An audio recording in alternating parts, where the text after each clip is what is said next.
Basically, last time we have seen these many things. So, mechanical engineering design process. So, this is what on a design process we have seen it. Then we have seen different ways, what way we can solve an engineering problems. Then we have seen in numerical and analytical simulations. What is the basically difference between analytical simulation, what is numerical. We have taken a very simple case study, that is a parachute example, how it is converted into numerical stuff. The similar kind of an activity you people have done it in numerical subject, that is numerical analysis subject. So later on we have seen in a few case studies for it, and those few case studies are like designing of a composite wheel, and also few more case studies we have look at it. So if you want it, that I will record that session once again and I will share to you on YouTube. My request is that you just go and visiting my YouTube channel so that you people can understand what new sessions or now new lectures we can include it. And if you miss any of the lecture, you can look at a video out there directly. So today we are going to look at to the specific what is meant by finite element and how the procedure, what is the step-by-step procedure, because when we are going to look at any kind of an analysis or something, we need to set certain procedure. So the similar way, this FEA, that is finite element method, has initiated some procedure, and that procedure is we are going to outline it. We are taking in a same, that is one example, bar example, and then we are going to solve one spring problem, and then we'll pack up our session. So basically, what is meant by finite element means we are going to convert your any problem into discretized format. Discretized format means you are going to divide that problem into small chunks. We are going to study that chunk individually, and we are assuming that single chunk is nothing but a behavior which represents a behavior of all other chunks. And then we are going to combine those. That is what it is called as an assembly of the process. And once we assemble it, we'll get so many equations. Like in a per chunk, we'll get 2 equations. And if I have 3 chunks, we'll connect it. Connectivity will create. Then there will be degrees of freedom. And based on the degrees of freedom, we'll get more and more differential algebraic equations. And those algebraic equation can be solved. That is simultaneous equation can be solved using a simple technique, that is Gauss elimination, Gauss-Seidel, or kind of things. So already we have studied this Gauss elimination, Gauss-Seidel. I am not going to give more detail on it. So basically, when we look into the FEA procedure, there are 3 steps comes into this. First is pre-processor step. Second is a solution step, or what is solving process it is called. And third is post-processing. In pre-processor step, we are going to create a CAD model for it. First is create a CAD model for it. Once we create a CAD model, then that CAD model is to be divided. Just take an example of, I have taken a simple beam problem, something, or bar problem. I have taken one bar. I'll now divide this bar into small elements. I will give that is what we call as meshing it is. Means we are going to create a mesh for it. And that mesh is nothing but one single element. And that element constitute multiple nodes. That is what this is, one element, it constitute one node, this is second node, then this is 2 nodes, this is 1, 2, 3, 4, these are 5 nodes are there. So these 2 nodes will constitute one element. We are going to represent the element with a number, with a circle number, and node with without any circle or something. So then once we done this, then this is what one bar is now converted into mesh something. Then you are going to apply the loads on it. Applying the load means you are going to fix this particular node. You're going to apply the force onto this. And this is what I have. This is what displacement. I'm going to keep it 0. Like this, we are going to solve it. And that is what an application of the node is next step. And after next step, then we are going to fix the boundary condition. Boundary condition means we are going to define how much displacement what is the slope or kind of things at one end, and you are going to, that is what in a boundary within which you are going to solve the problems. Then next we are going to define the elemental properties. Elemental property means this element have basically 2-3 property. One is it's a geometric property, then is a material property. These properties will be defined. Geometric means I am going to give the dimensions, maybe in an area, I am going to give the length is, I am going to give it. So that is what on a geometric properties. Then material means you are going to provide, if you are going to have a simple linear analysis, only one value you are going to give it, that is E. That is E is nothing but typically Young's modulus for the material. And then once we done it for a single element, you are going to now combine those elements. You are going to have elemental equations, and these elemental equations will be reflected for each and every elements, and then these elements will be clubbed into that is what a process is called as an assembly. During assembly, it is necessary that we need to take care of interfacing of this, connectivity of these two, all this, it will come into this. That is what it is called as a continuity. We will discuss when we are discussing about the example. Then once we got it, we'll get some equations, boundary conditions are there, loading conditions are there, everything is there. Then obviously we need to convert that all together into different, that is a matrix format. And once we done the matrix, and then obviously this matrix is typically used for linear algebraic equation solution, and then we are going to solve those. You will get a displacement here. Then after the displacement, you are going to process that displacement to determine strain. Strain is further processed to determine stress, and likewise we are going to calculate further things. So when you take this, so I will show you one thing into this, that what is meant by preprocessor. In the preprocessor, what it happens, so this is what from creating a model till assembly is called as a preprocessing process, preprocessing steps. This is a preprocessing step. Solving is nothing but taking all the equations and solving using either Gauss elimination, Gauss Seidel, or ReLU decomposition techniques. And once you got this displacement, this is nothing but a first output you are getting when you are doing a structural analysis. And that output is to be further processed, means you are going to determine strain, you are going to determine stress, you may be going to determine reaction, so many things. So that whole stuff is called as post-processing.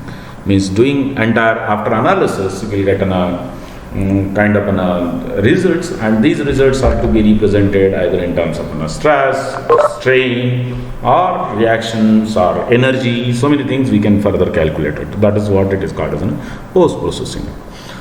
So when we are going to post-processing phase, I already covered this part, creating a discrete, assume, then develop, then assemble it, then apply the boundary condition. That is what the way it works. Then in solution phase, you are taking a set of linear equations. Sometimes we may encounter with non-linear equations. I'm going to tell you what does that non-linearity means and how to convert this non-linear equation into algebraic equations. And then we are going to solve it simultaneously to obtain nodal results. You are going to determine the values at nodes. You are not going to determine the values within this element, but we are going to determine the values of your solution and on the nodal locations only. You are not, that is what you keep in mind. Whenever you want to determine those, obviously you need to take help of interpolation equations. We'll say it, how to do it.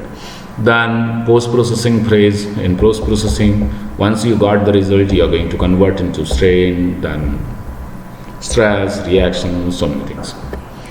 So we'll take a simple case study. We'll take a simple case study that is a bar having an external force applied at one end and fixed at one end. So this is what the typical actual model, and that model is typically a CAD model. This bar may be a circular bar, may be a rectangular bar, or any kind of bar. When you are going to apply the force onto this, what it happens, it is going to deform in axial direction. This is nothing but in a typical direction of deformation. So this is what if I consider this point, it is going to deform in this direction. So, but it is also deforming in this direction. The amount of deformation in this direction depends on your Poisson's ratio. Okay, and that value is very less. In fact, if I say axial deformation, I will say it is an axial deformation is somewhere 5 mm. This mu then radial deformation will be something I can have on a hardly 0.1, 0.5, depends on mu value and what is your geometric constructions. So it is in a very small value you got it, understand, and that value is, in fact, it is negligible. It is compared to that axial deformation. That's what we seize out all other deformations. We are only interested to know what is going to happen in axial direction. That's what any point in the space is having 6 degrees of freedom. But here we are considering only axial deformation. That is what it will be converted into 1 degree of freedom, not in the rest of the 5 degrees of freedom will be seized out. So that is what we normally convert complicated problem into a simple problem. Okay, so that is what an actual model we got it. After actual model, then obviously we need to divide it. That is what we used to do it. Divide that into small elements. So that is what in the first I will divide into nodes, and then these two nodes will be converted into element. This node number 1 and node number 2 will have an element number 1, 2 and 3 will have a node number element number 2, 3, like this. So you can have an n number of nodes like this and n number of elements for it. So then you can understand here, for each node there is one thing is clear. So for each node we have assumed only 1 degree of freedom, not 6 degrees of freedom. So this is having only 1 degree of freedom, that is u1 I can say, here it is in a u2 I can say, here it is in a u3 I can say, and here it is in a u4. Because for any point in the space will have a 6 degrees of freedom. This is my x coordinate, this is my y coordinate, and this is my z coordinate. So this is x, z, y, and rotation about each, that is theta x, theta y, theta z.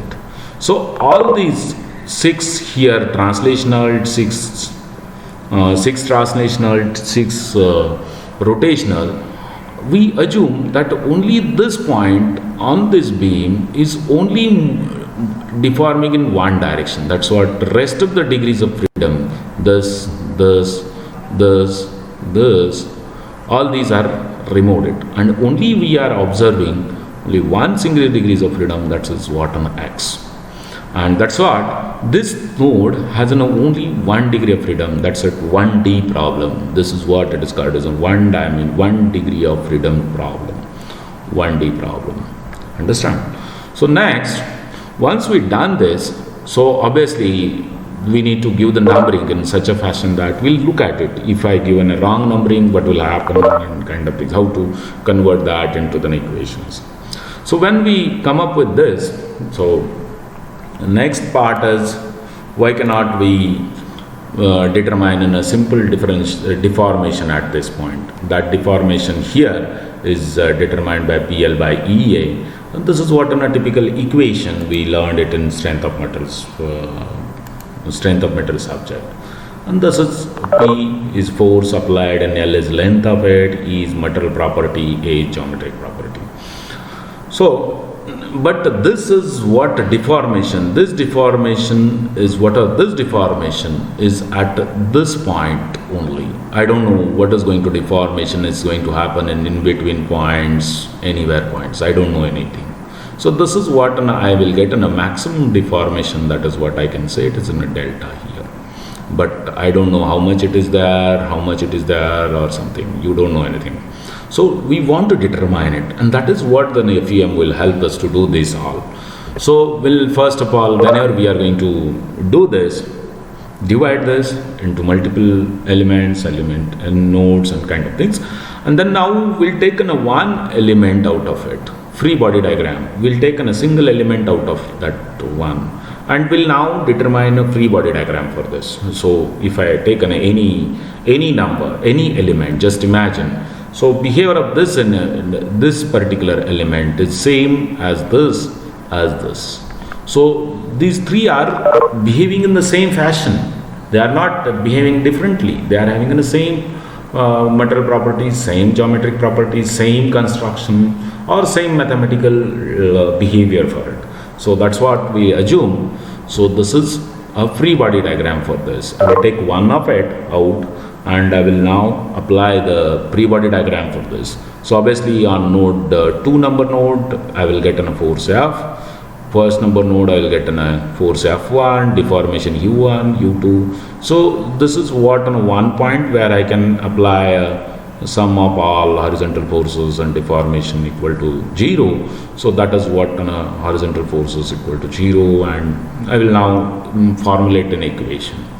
So equilibrium equation will be like this. So this U1 minus U2, this is a relative deformation. So U1 and U2 both are moving. That's what I need to take on a difference of it. So that's what it is, a relative deformation, and this is what on a material and geometric property combination. This is what deformation, and F I got on one equation for first node. This is for first node, and this is for second node. So I will get in a two equations as we have on a 2 degrees of freedom, because two nodes are there for an individual element. Now I can convert that into a matrix form. And matrix form formation is each and everyone knows that how to do a matrix formulation. And that matrix formulation is simple enough. We need to take U1, U2 separate, F1, F2 separate, common, take in a common AE by L, you will get a matrix like this. So this matrix represents, first equation represent first node, second equation represent behavior of second node. So that is what it happens, and I can now give the name, this is one node, second node, this is one node, second node, like this. So this is particularly as equations for a single element. This is behavior which tells behavior is nothing but for a single element. Now we want to convert, we want to apply the same behavior for all the element. So because that is what we call it as an isotropy.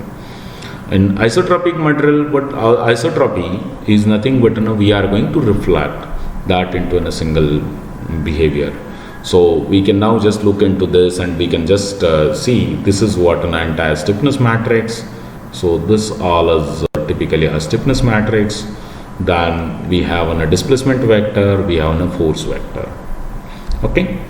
Now we'll look at how to construct this. We got the equation for single element. Now we can have similarly, this is one element number 1, and this element number 1 is having element number 1 having 2 equations. This element number 2 will have 2 equations. Element number 3 having 2 equations. So obviously I will get how many equations? Obviously 2 plus 2 plus 2. I will get 6 equations. And in this equation we don't know value of U1, we don't know value of U2, then F1, F2. These 4 unknowns are there for each equation. This is 4 unknowns. And similarly I can have another 2 nodes, 2 equations, another 2 equations. So now we can get altogether here we have 4 unknowns, here we have 4 unknowns, here we have 4 unknowns. 4 plus 4 plus plus, that will become 12 unknowns.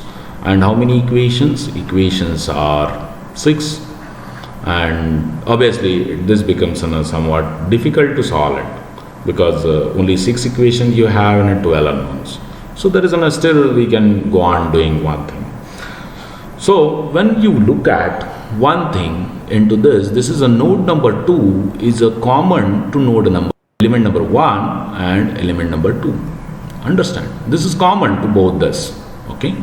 So obviously displacement at this node u1 in the element number 1 and u1 into element number 2 are same. That is what tells by this equation. This is u2, so I can say it is in a u2, not u1. It is u2, and this equation and this equation is the same.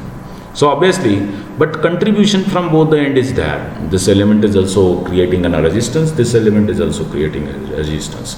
So obviously, if I add up this, because this is what it is called as a continuity. If you don't maintain this continuity, so then your elemental part will be looking like this. This is my this is one element, this is one element, this is my second element, 1, 2, 3.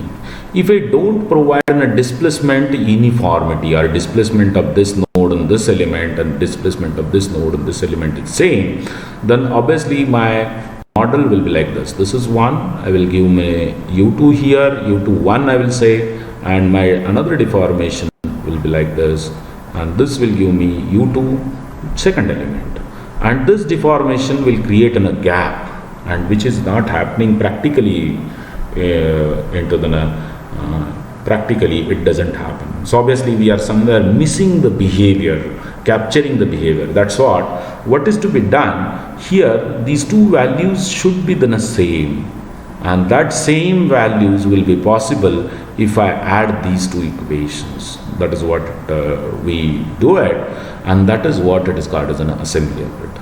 And as we are taking a displacement as one of the parameter for adding these two, what it happens, so displacement is nothing but one continuity you are going to maintain it. That displacement continuity you are going to maintain it.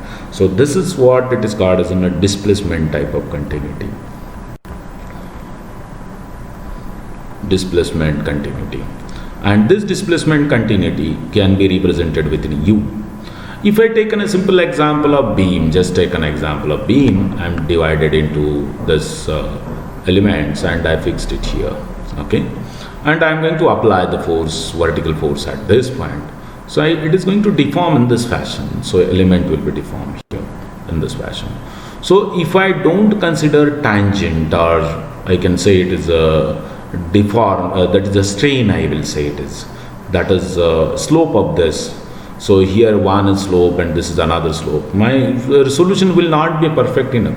Then I need to take a slope of displacement, and that is what it is called as a strain, that is du by dx.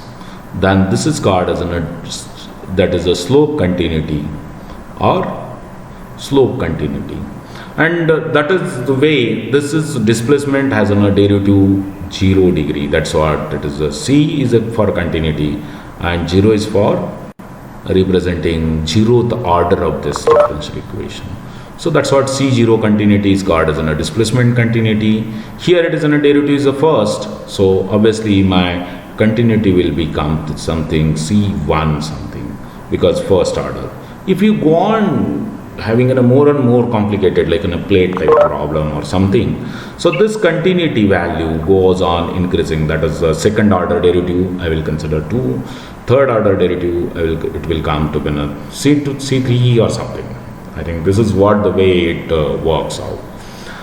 So now we want to maintain this displacement continuity. So for that purpose I will take a continuity condition, displacement at node number 2 in both the elements, that is element number 1 and element number is same. So that's what these two equations to be added. Means this is nothing but an addition we are going to provide it. So this will be first this element of this matrix and this element of this matrix will be added, and that's what it will become 1. Here also the same with a 3 number node, and this 3 number node also we do it the same way, 1 plus 1. So that is what we convert this equation, and this equation will be added into this and we'll get this. So obviously we have 4 nodes and I can have 4 equations. So that is what the way we have done it. And previously we seen here there were 4 unknowns, here 4 unknowns, here 4 unknowns, and we have altogether 6 equations. and we have converted that 6 equation into 4 equations. That is 1 equation, 2 equation, 3 equation, 4 equations. And now that 4 equations, and obviously we just look at it, how many unknowns are left for us. Then u1, 2, 3, 4, altogether 8 unknowns are there. This is 8 unknowns, and again we have 4 equations. Obviously we need to now again reduce the unknowns so that we can solve the problems. So once we come up, this process is called as an assembly of it. If this is done in mathematical fashion, and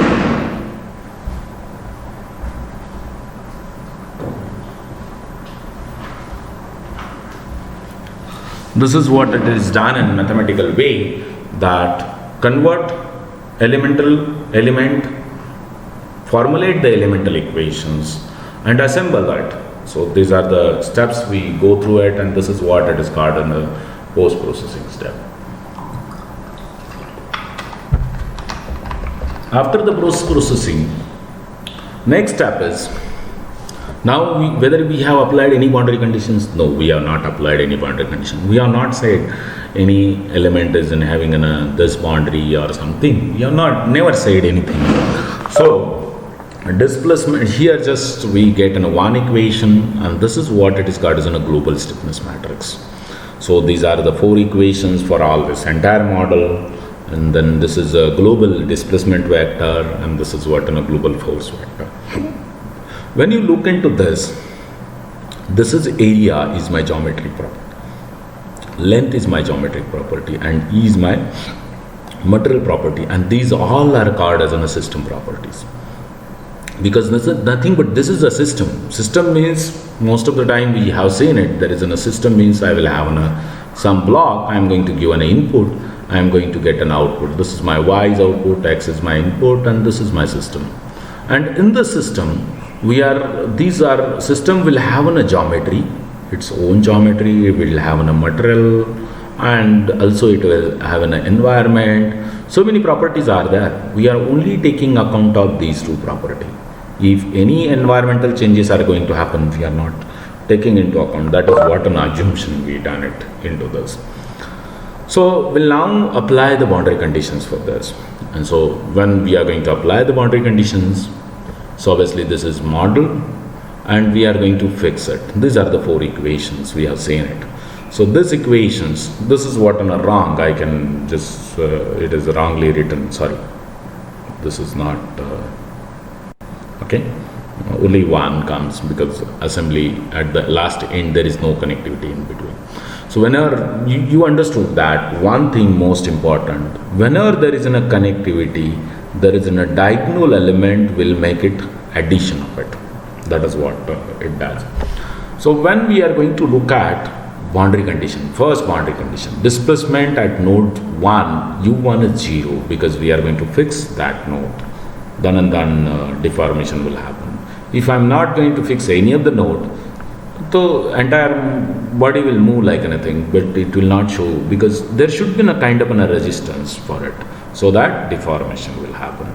So if I am going to have this u1 is 0, means what are the equation of this is nothing but a u1 equation, and that equation should result me a value of u1 is equal to 0. So that is what it is expected, and this is first boundary condition we have applied it. So second boundary condition is force. You are going to apply the force here. So when you are going to apply the force at node number 4, means this is nothing but a node number 4 equation, which represents the last row, and that is F4, and that F4 will be replaced with a force. That is a free end. So now we just look at how many we have in 4 equations. We have reduced 2 unknowns. That is u1 we have converted it to the 0. Reaction, what are the applied force, F4 is converted into P. So we have again we have only 6 unknowns left for it. So and we have 4 equations. Still 2 more we need to reduce it. 2 more need to reduce it means obviously when I look at this central node, this is node. So this is stable enough. It is any kind of a force is not going to act onto this. This is you are not applied any kind of force onto this. Obviously, what are the force at this F2 and F3 will be 0. Force acting on this part is 0 unless and until you are going to apply any external force on that particular node. So that's what this F2 and F3 will become 0, and that is what force balance, internal force balance we can say. And same is with this node number 3 and node number 2. That is what it happens. Then once we got this, we have altogether now 4 unknowns, 4 equations. So this is what in a reaction we can get it, because we are supported at this end. That's what we will get in a reaction. We have unknown as in U2, U3 and U4. So we have 4 unknowns. So that is a 4 unknowns and 4 equations. And then we can quite easily solve, that is what in a simultaneous equation part. And we can use a Gauss elimination, Gauss LUD composition, any kind of a numerical technique for it to solve this. So these are the simple technique by which we can solve this U2, U3, U4 and reactions. So I would like to have a few questions for you so that you can answer me. Okay, that should be somewhat more interactive. So can you tell me what is meant by Gauss elimination method? How does works? Anyone can answer. Yes, Hello. Amit? Yeah. In Gauss elimination, we created a diagonal matrix. Okay. Gauss elimination, we create a triangular matrices. Okay. What exactly it does? Why we are to create a triangular matrix? Can you give me a brief idea about it? Anyway, I will give a brief idea about it. Okay. We'll just look at discard it. Okay.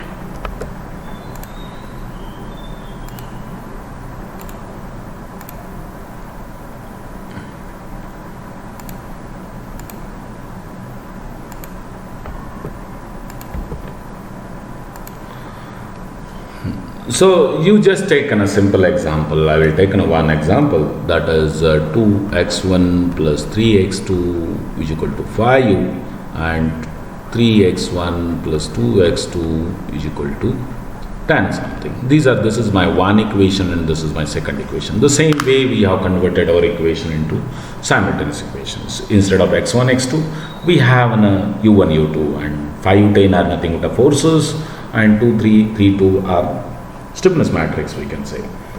So when we are going to solve this kind of a problem, actually we are creating geometrically how we are doing in a very nice way, and I will just show you how it is geometrically done.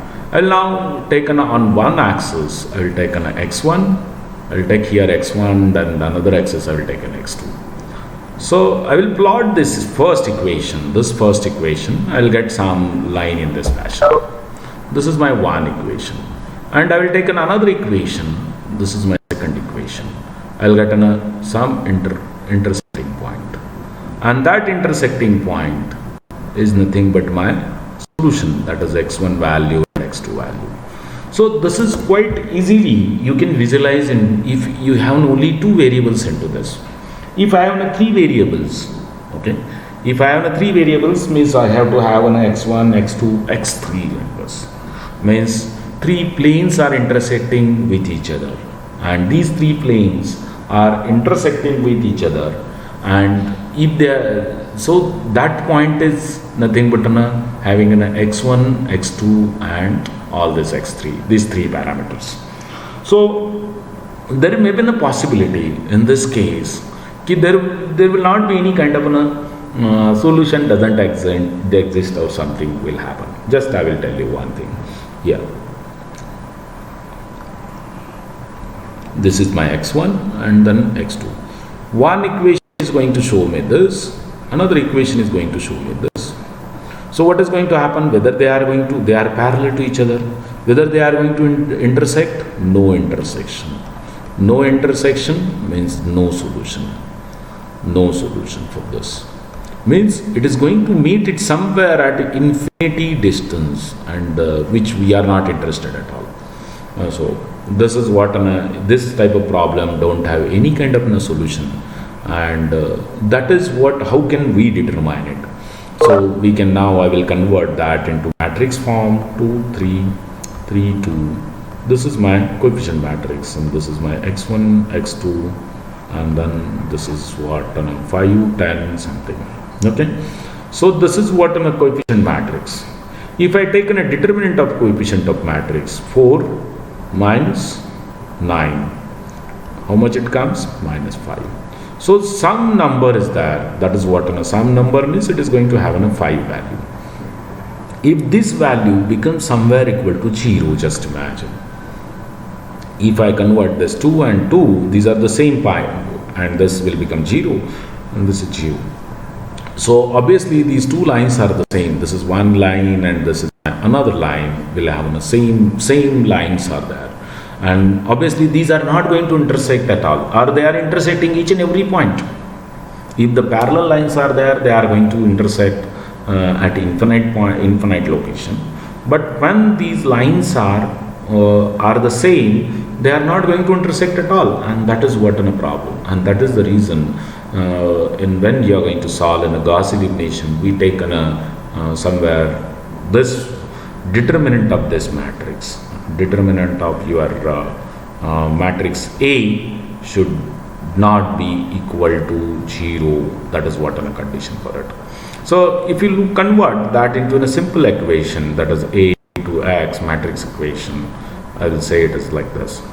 Ultimately, what you are doing, you are going to X, which is equal to C by A, and you are going to represent A inverse into C, and if this is having a value equal to 0, or this is having a value equal to 0, so obviously X values goes to the infinity, and that is what a problem with this type of problem, this type of algebraic equation. That's what, whenever we are going to determine Gauss elimination when you are going to solve it, it is expected that you first of all determine what is my determinant of it. And if my determinant is somewhere coming to the 0, so obviously I will not get a solution. That is what we have seen it mathematically. And if that's the reason we are taking a technique of pivoting method. We are taking a maximum somewhere and maximum diagonal value, and you are adjusting these equations one or two like this. Okay, so I think this is what for a Gauss elimination. And then same is with the Gauss-Seidel LED composition, and that's the reason actually this is what one thing it happens, and I will just rub this few points from this, and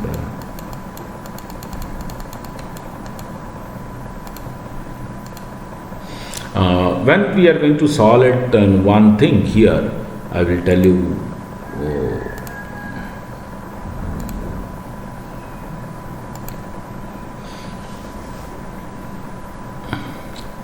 Gauss elimination means A into X equal to C, we are going to solve it. So in this determinant of A should not be equal to 0 any time. That is what it is expected. So for that purpose, you may be having an x1, x2, x3, these equations are there, and you are going to reshuffle these equations, x2, x1, these equations you are going to reshuffle, so that matrix will not be anywhere 0. That is what the way we are going to look at it, and that is the way, that is what it is called as a pivoting of it, and that is we follow the process. And next is when we say in a Gauss-Seidel method. In Gauss-Seidel method, I am going to have just look at this x1 is equal to x2 is equal to 5, x1 3x1 plus 5x2 is equal to 10 something. Then I will get one equation here. This is my second equation, and first equation is converted into x1 is equal to rest of the elements, x2 is equal to rest of the element, and we are assuming. So we are assuming here x1 is equal to 0 and x2 is equal to 0. So this is nothing but my starting point. And then I'm going to put these values into this. I'm going to determine x1 here, then x2 value. So these are the new x1 values we got it for first iteration.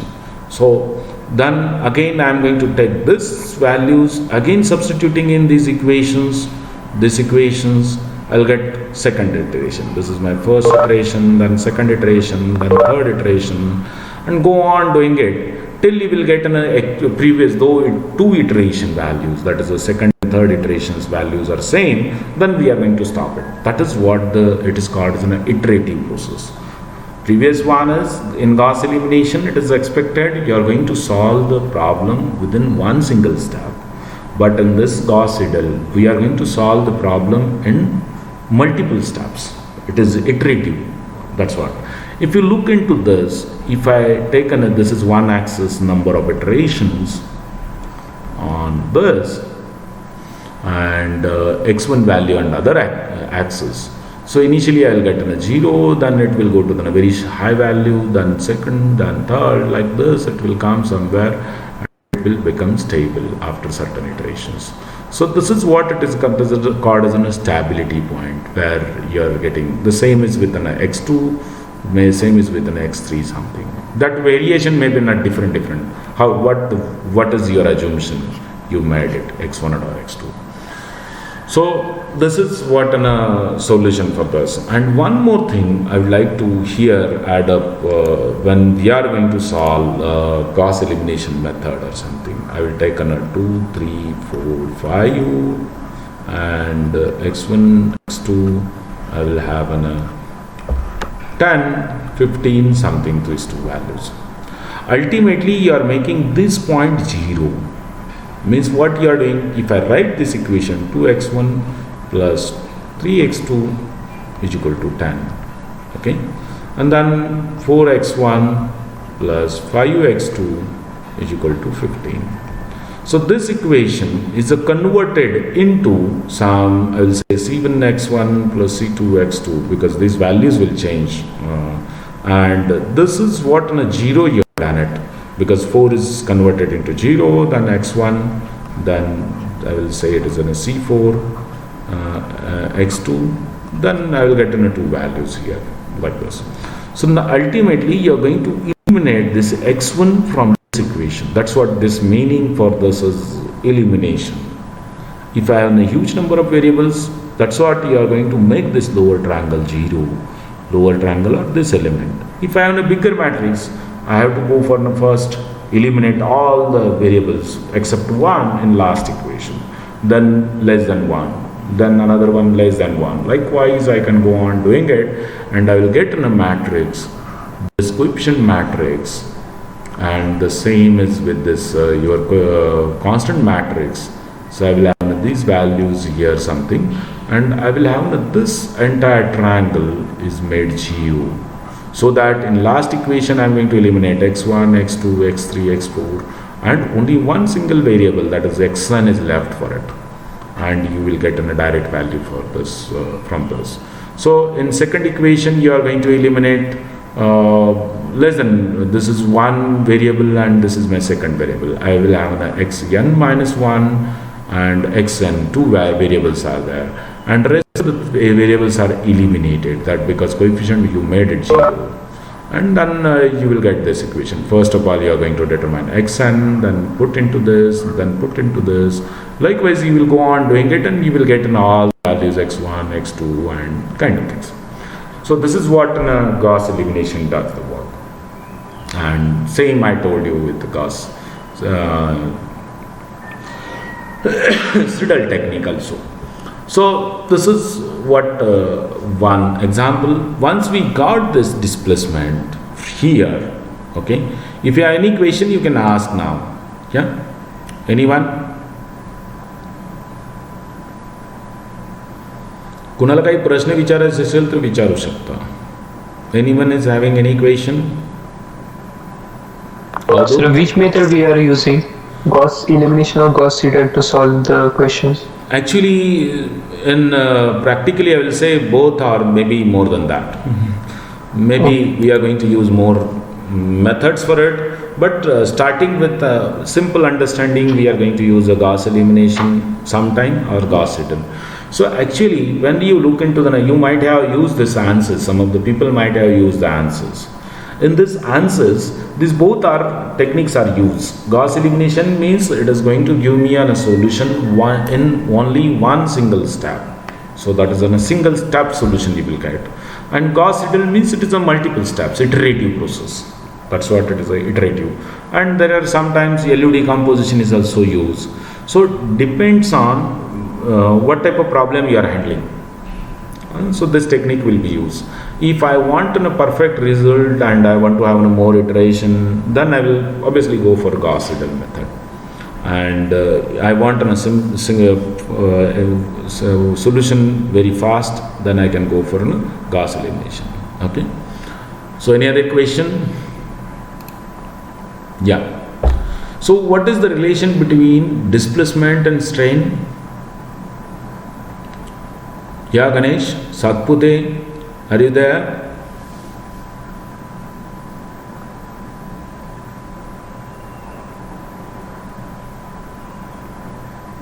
If you are not answering, you will be considered to be an absent. Huh? Keep in mind. You are not. Yeah, Roshan. Anyone can answer. My question is that how to get the relation. What is the relation between displacement and strain, or deformation and strain?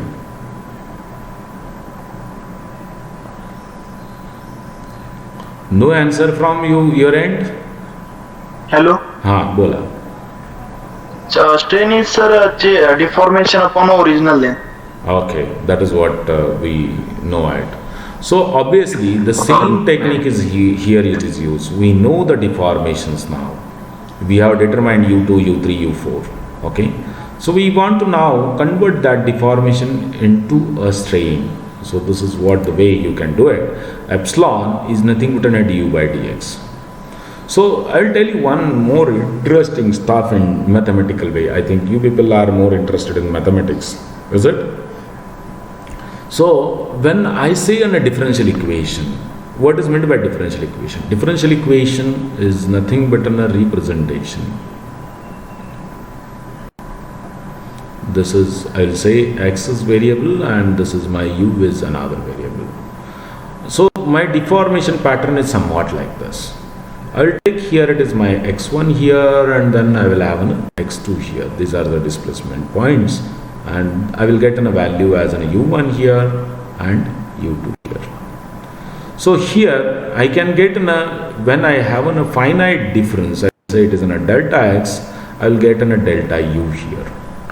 So when you are having a u1 minus u2 minus u1 divided by x2 minus x1, this is nothing but my difference equation. This is has a finite difference.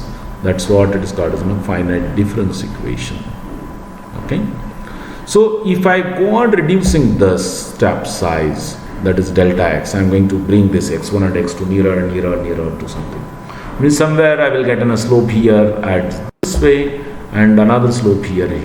I will have a slope 1 here, slope 2 here.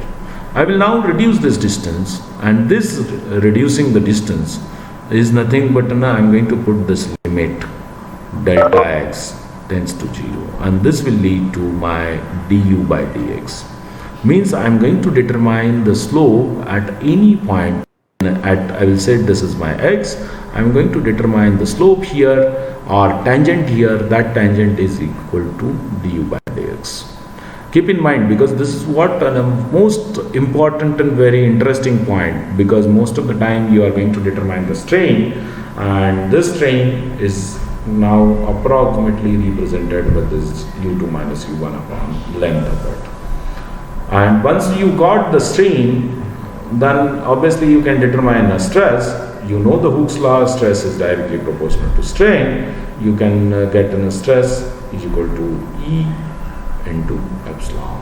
That is what we do it. And once we got a stress, we know that force multiply with force is equal to stress into area will give me the force in that element. The same way we can do on doing so many other things into this. So this is what for today's session. So when we are going to represent element in spring, spring element is nothing but what is meant by stiffness of the spring is nothing but K. K it is represented. K is nothing but a force upon deflection. And this K contains both the parameter. One is geometric parameter and means because this spring's wire diameter, length of it, number of turns, each and everything will come into the picture. That is what geometry is. I can have a length, wire diameter that is a bigger diameter. All these parameters will be taken into account as a geometric parameter. Next, also it includes material property. Material property means you are going to take account of Young's modulus. No, that is what an E value. When we are dealing with only one dimensional deformations. When we are going to deal with another dimension or some y direction deformation, obviously you need to take account of mu also. We'll discuss that in more detail in next session. That is E is again mu.